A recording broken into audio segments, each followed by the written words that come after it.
Assalamualaikum warahmatullahi wabarakatuh. Alhamdulillahi rabbil alamin. Wassalatu wassalamu ala asyrafil anbiya'i wal mursalin wa ala alihi wa sahbihi ajma'in. Puji dan syukur marilah sama-sama kita panjatkan kehadirat Allah Subhanahu wa taala atas berbagai limpahan rahmat dan karunia kepada kita semua. Salawat beriring salam semoga selalu tercurah kepada baginda Rasulullah sallallahu alaihi wasallam beserta keluarga dan sahabat beliau sekalian. Para sahabat pecinta channel Ashabul Kahfi yang dirahmati Allah Subhanahu wa taala, semoga sahabat-sahabat semuanya selalu dalam lindungan Allah Subhanahu wa taala, diberikan umur yang berkah dan dilimpahkan rezeki yang melimpah ruah. Amin ya rabbal alamin. An Abi Darda radhiyallahu anhu qala Rasulullah sallallahu alaihi wasallam, ala unabbiukum bi khairi a'malikum wa azkaha 'inda malikikum wa arfa'iha fi darajatikum wa khairil lakum min infaqidh dhahabi wal wariqi wa khairil lakum min an talqaw aduwakum fatadribu a'naqahum wa yadribu a'naqakum. Qalu bala, qala dzikrullah. Dari Sayyidina Abu Darda radhiyallahu anhu, baginda Rasulullah sallallahu alaihi wasallam bersabda, maukah aku beritahukan kepadamu suatu amalan yang paling baik dan paling suci di sisi Rabbmu dan yang paling menaikkan derajatmu dan lebih baik bagimu daripada menginfakkan emas dan perak di jalan Allah Subhanahu wa taala, dan lebih baik bagimu daripada berjuang melawan musuh, baik itu kamu membunuh musuhmu atau musuh membunuhmu. Jawab para sahabat radhiyallahu anhum, ya tentu. Beliau bersabda, zikrullah. Hadis riwayat Ahmad, Tirmizi, Ibnu Majah dari kitab Durul Mansur. Riwayat lain menyebutkan dari Sayyidina Abu Sa'id radhiyallahu anhu bahawa baginda Rasulullah sallallahu alaihi wasallam ditanya, siapakah hamba yang paling utama derajatnya di sisi Allah Subhanahu wa taala pada hari kiamat? Beliau menjawab, orang yang banyak berzikir kepada Allah Subhanahu wa taala. Aku bertanya, ya Rasulullah, apakah lebih utama daripada orang yang berperang di jalan Allah Subhanahu wa taala?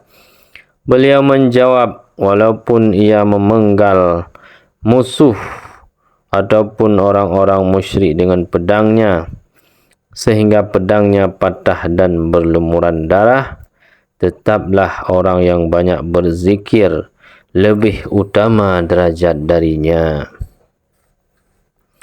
Sahabat para pecinta channel Ashabul Kahfi yang dirahmati Allah, sabda Nabi SAW yang berkenaan dengan keutamaan zikrullah itu jika dilihat dari keadaan secara umum, sebab dalam keadaan-keadaan tertentu bersedekah, jihad dan lainnya adalah lebih utama dari amalan lainnya. Oleh karena itu, banyak hadis yang menjelaskan tentang keutamaan amal-amal tersebut menurut waktu-waktu yang tertentu pula. Sedangkan zikrullah dapat dilakukan setiap saat dan keadaan, sehingga zikrullah merupakan amalan yang paling penting dan paling utama. Baginda Nabi SAW bersabda, setiap sesuatu ada pembersihnya. Misalnya pakaian dibersihkan dengan sabun, besi dibersihkan dengan api, dan sebagainya. dan pembersih hati adalah zikrullah.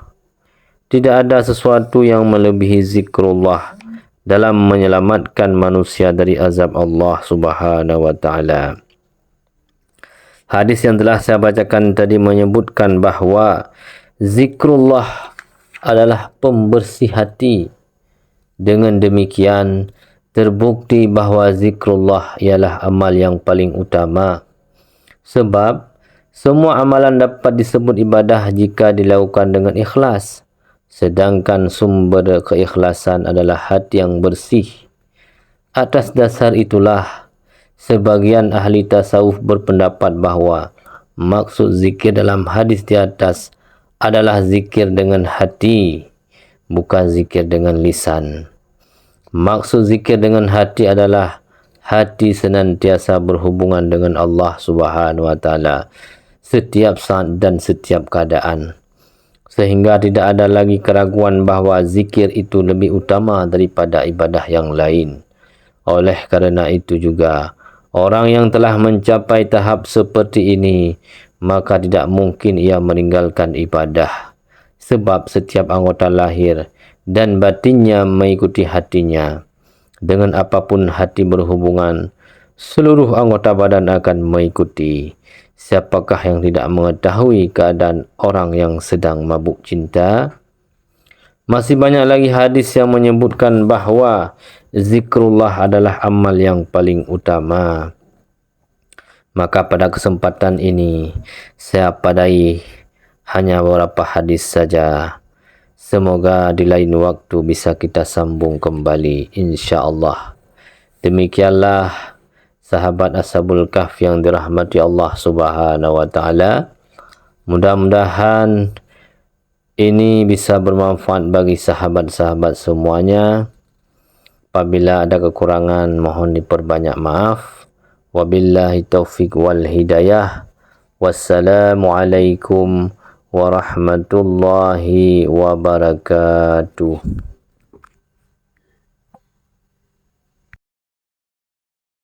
Ya Nabi salamun alaik, Ya Rasul salamun alaik, Ya Habibus salamun alaik, salawatullah